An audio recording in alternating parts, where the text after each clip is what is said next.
Howdy everyone. Now for the month of May, I thought it would be fun to look at some of the anime games that I've been playing over the last few months or so. I thought I would dub May animay. That's bad. That's really bad.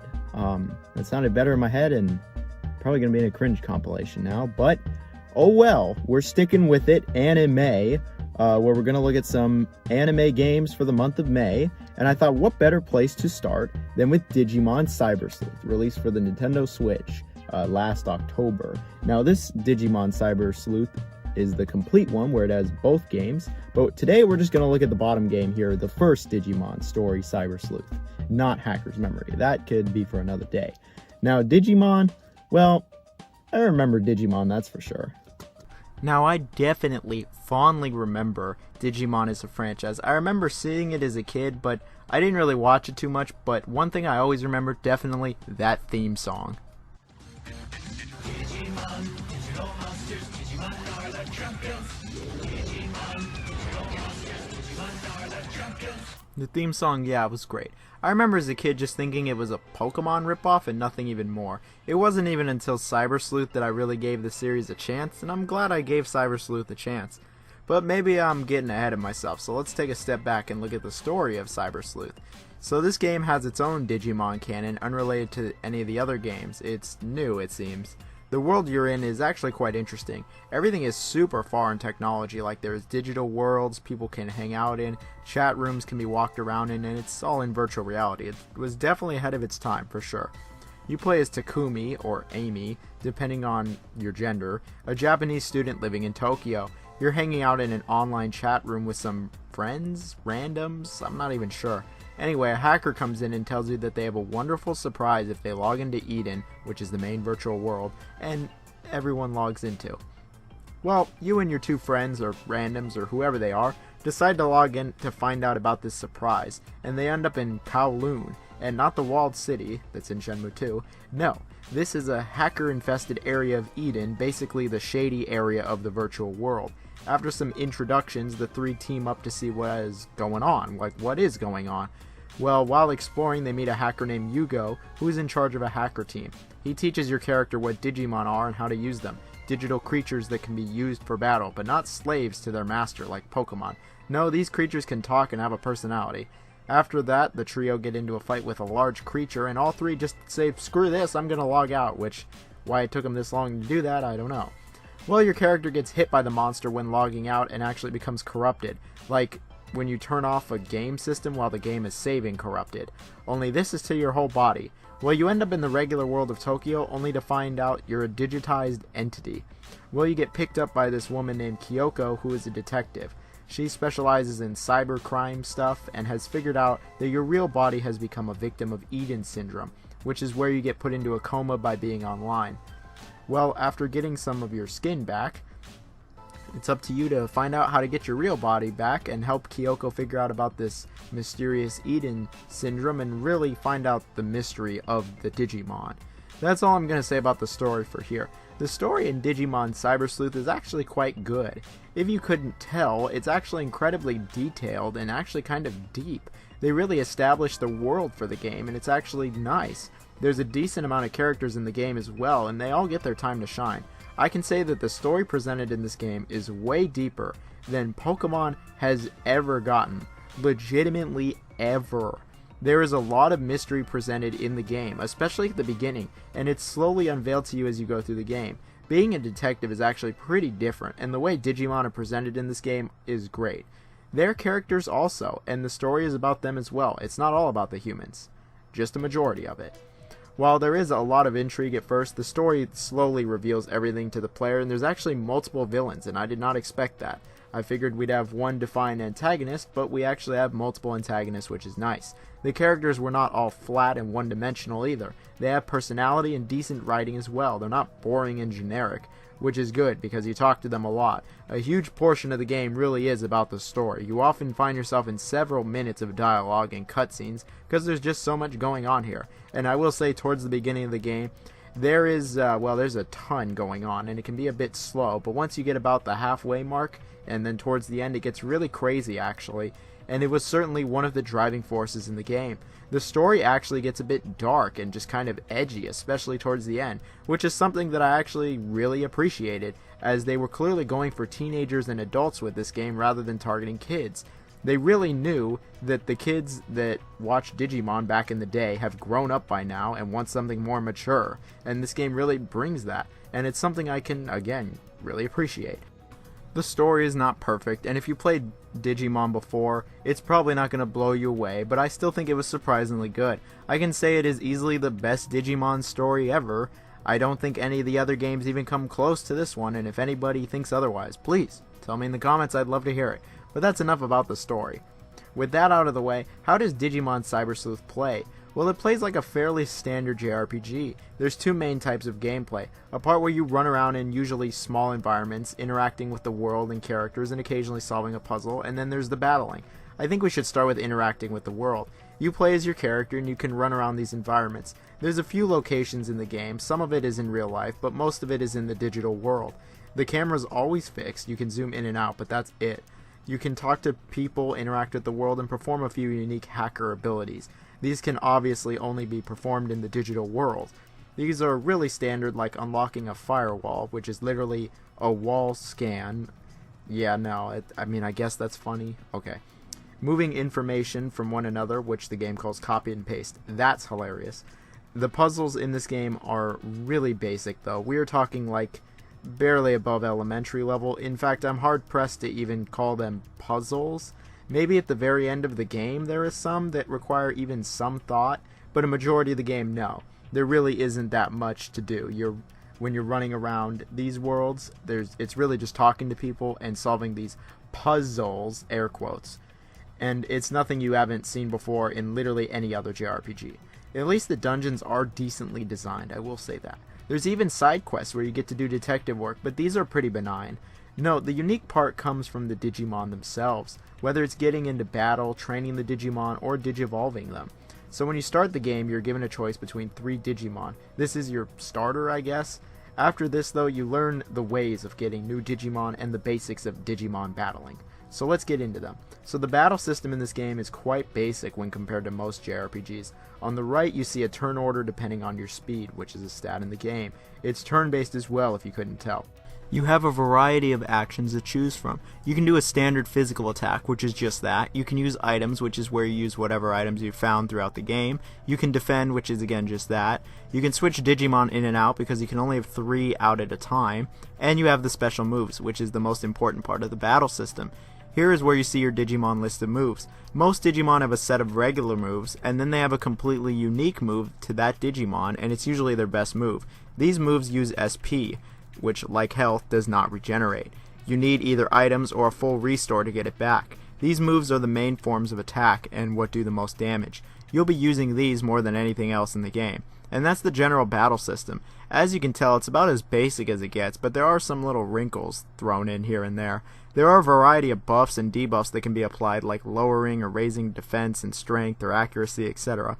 There is a combo system, which is where your Digimon work together if they have a strong bond that will allow you to do multi or stronger hits.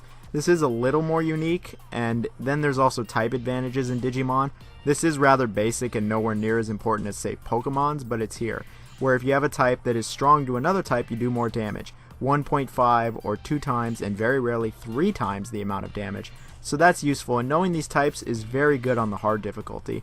Those little wrinkles add some differences to the battles, but as you can tell, it is quite standard for a JRPG. Turn-based, basic attack, special moves, a small gimmick thrown in. It's nothing you haven't seen before. But that's the battling. But what about getting new Digimon? Obviously, you will want to get new ones. Now, to get new Digimon, it's actually quite different from Pokemon. See, in Kowloon and other shady parts of Eden, there are random encounters. During these random encounters, you obviously fight wild Digimon. Now, every time you get into battle with one, you scan it a bit, something like 20%. Once you reach 100% on scanning them, you can create your own Digimon of that type from scratch. So yes, you will need to fight the same Digimon quite a few times to eventually create it, but that shouldn't be a problem in this game as random encounters are frequent. Not like really frequent, but decently. So once you create the Digimon, there are a few aspects to it. Its stats, level, moves, and Digivolving status. So let's go over each one by one. There are a variety of stats that your Digimon has, like health, strength, speed, etc. All of these are dependent on the Digimon itself and what level it is. As you finish battles or leave your Digimon in the farm, they level up, meaning their stats go up. In addition to this, each one has its own unique moves. You learn new ones as they level up. The last thing to mention is digivolving them. So once a Digimon reaches a certain level and meets certain criteria, they can digivolve where they take a new form. Once they digivolve, they go back to level 1, however their base stats are better. You can even de-digivolve them, reverting them back to a previous form with higher base stats. You're going to need to do both forms of evolving. Digimon have a level cap, and the only way to raise that is by evolving them in some way. So you will eventually have to, evolve them in some way or devolve them, but they usually, in fact, they always get better when you digivolve them, so yeah. It's also not a straight evolution most of the time. What I mean is in Pokemon, it's usually one Pokemon to the next Pokemon after you evolve it. Occasionally you're given like a second choice, like you can have this Pokemon or this Pokemon when you evolve it, unless it's Eevee. No, in Digimon, you're given like 5 or 6 choices. It's really a tree of evolution. It's really quite different in that aspect, and it's just much more advanced and in-depth. So what about the Digimon you get though? You can't have them all in your party, right? No, you can't. As you get further in the game, they allow you to have more powerful Digimon with you, but you gotta store them somewhere. Insert the farm. The farm is where they hang out. Here they can be training, they can be fed food, you can find them here, they go to the bathroom here. This is where the game really goes to Digimon's Tamagotchi roots. And it's quite nice to see that they actually haven't completely abandoned that after all these years. You can even send them off to go do stuff over a period of real time, such as training to get stronger, investigating the digital world to find some random side quests, and even develop items for you. While Digimon are in the farm, they level up and gain XP. I'll explain this a bit more in detail later. The farm is a great place for the Digimon and is much better than a static box. But that's what the gameplay of Cybersleuth really is. It's a more standard JRPG approach with a number of Digimon elements to it. Let's look at the presentation now. The presentation of Cybersleuth is okay. The game was originally released a number of years ago, and it was even on Vita as well, so it was also clearly a budget title. So with that in mind, the game looks alright. Not great or even very good, but it does look alright. I think a good place to start would be the textures. These look decent, they're not going to wow you, impress you, or anything, but they're functional and look okay. They're relatively basic, sometimes even generic, but get the job done. Some of them can look rather flat, I will say. They're not bad though. The frame rate rock solid, at least no issues here. The animation is pretty stiff and a bit clunky. The humans are all relatively stiff and wooden. There's just not much to them in terms of animation. The detail is a nice touch, but yeah, the animation is definitely poor. The Digimon at least animate decently. They look great as a whole. The highlight of the graphics, really. The presentation, again, just really is alright. The sound is also alright. The music was actually done by a famous Japanese composer named Masufumi Takada. I probably just ruined that name, who did Danganronpa's soundtrack, and it shows because the music is actually pretty good in the game. Obviously, it's nowhere near as good as Danganronpa's, not by a long shot, but it's still alright. It's got its ups and downs, definitely hit and miss. I will say, though, a lot of it does sound generic, and the battle theme is actually not very good, sadly. There is some good music here. Not bad, but again, there is some generic parts to it. The voice acting is still in Japanese, so yeah, when it comes to grading the Japanese voice acting, I gotta say I didn't cringe, so it's probably good. And all the sound effects were just generic. Really, there is nothing else to say about them, they just existed. But what isn't great with Digimon? Digital monsters? So Digimon Cybersleuth I have a number of issues with. First off is digivolving the Digimon is just flawed. It's flawed because of one stat in the game, the ABI stat. Okay, all the other stats in the game are fine and even good, they make sense and are useful. The ABI stat though is not at all. It is solely there to make you grind and delay you from digivolving. See, every time you digivolve or de-digivolve, your ABI stat goes up. It goes up more the higher the level of the Digimon changing. It can only go up by like 4 at the max. Seems simple enough. The problem is that the last Digimon in the evolution trees require like 20 or 30 ABI, meaning you have to constantly evolve and de-evolve these Digimon just to get that stat high enough, meaning grinding or using the farm. You have to do this so much, it's ridiculous. For instance, the starter Digimon that I chose, I had to evolve and devolve them like 5 or 6 times to get to the last evolution because I just didn't have enough ABI. It completely breaks the flow of evolving them, and can make it a chore. Why is this stat here? Or better yet, why can't they just give you more? If you got, say, 8 ABI when evolving them, this would be a non-issue, but that's not the case. It makes getting the highest tier Digimon a pain in the dick. It halts you unnecessarily, and every time you evolve or devolve, they go back to level 1, meaning that you have to level them up high enough again to get them to evolve again. It's overly long. The best part of the game is evolving Digimon by far and seeing what new ones you get. There's over 300 Digimon in the game, and almost every single returning one is here, but to get those top tier ones, it requires a lot of work. However, there is a solution to this problem, but it is kind of silly. I mentioned earlier the farm where you keep your Digimon, and how leaving them in the farm levels them up. Well, as you could guess from that, if you leave your game on when they're in the farm, they will level up. Fortunately, I played the game on the Switch, and you could just put the Switch in sleep mode and it will still level them up. So I found myself constantly just leaving the game in sleep mode just to level them up faster. It was honestly more efficient than playing the game. Under any normal circumstance, that would probably be bad.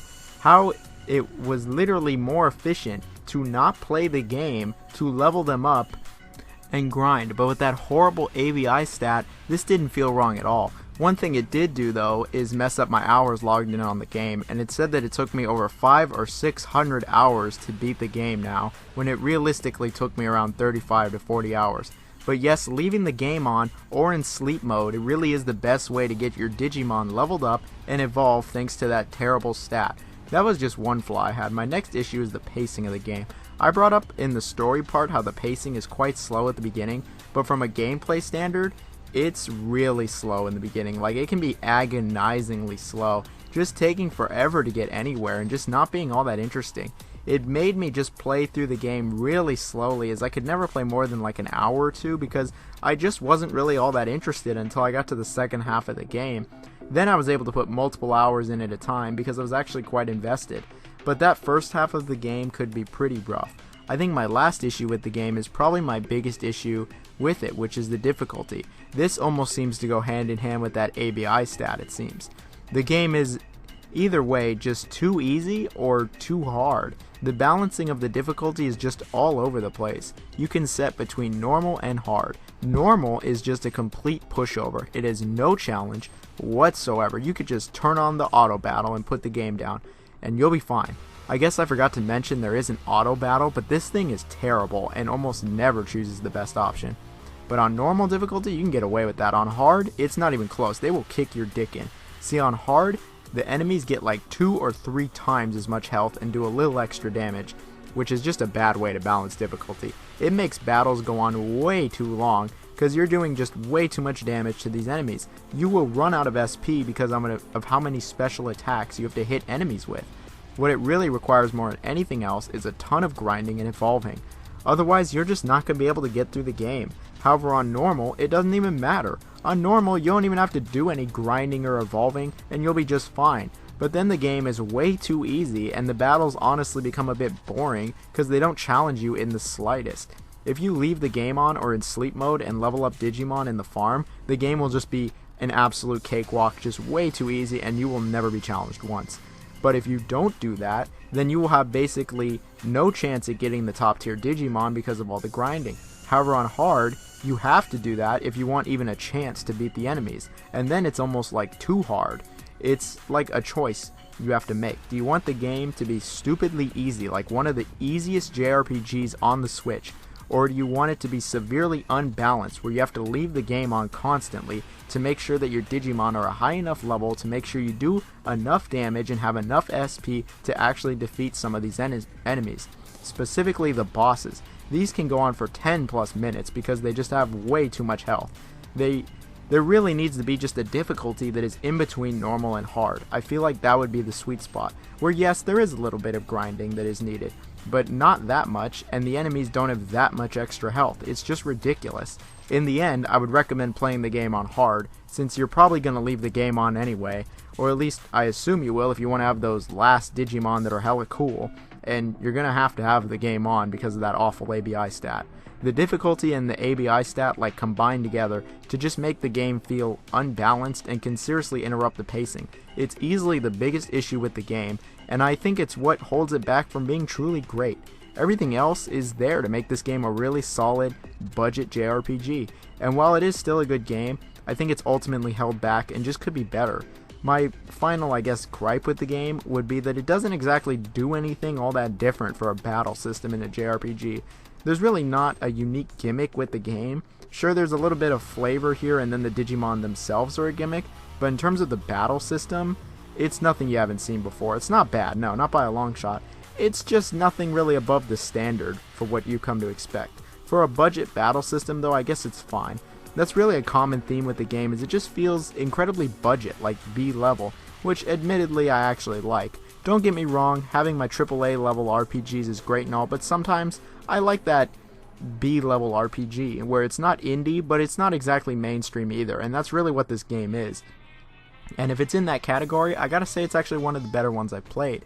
This game has its flaws, I've made that abundantly clear. It's slow, it's got some questionable pacing issues, it's unbalanced in multiple aspects, a really annoying start, and a somewhat lacking presentation.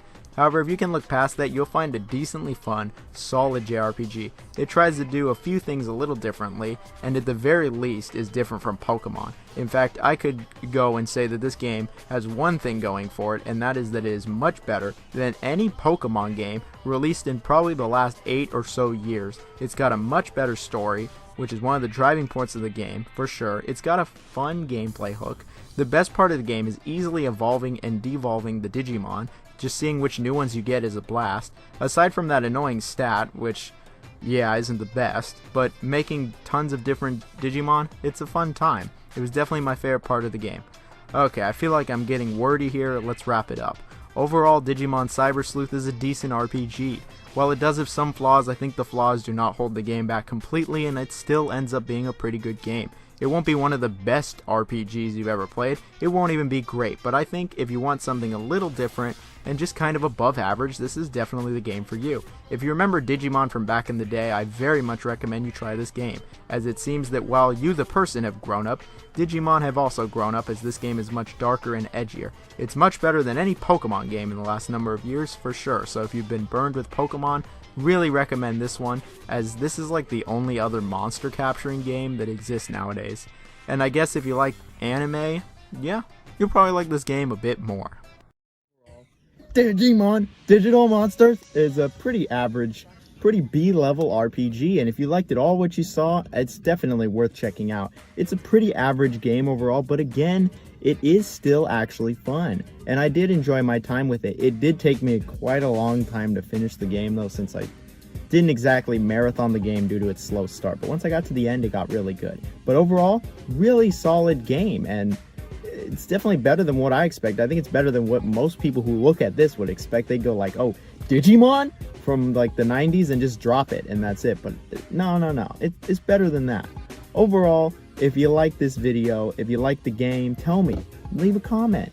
If you didn't like the game or the video, leave a dislike or a like. Either way. Subscribe, like, comment, all that stuff. Everyone have a great Christmas. We'll see you on the next game of anime.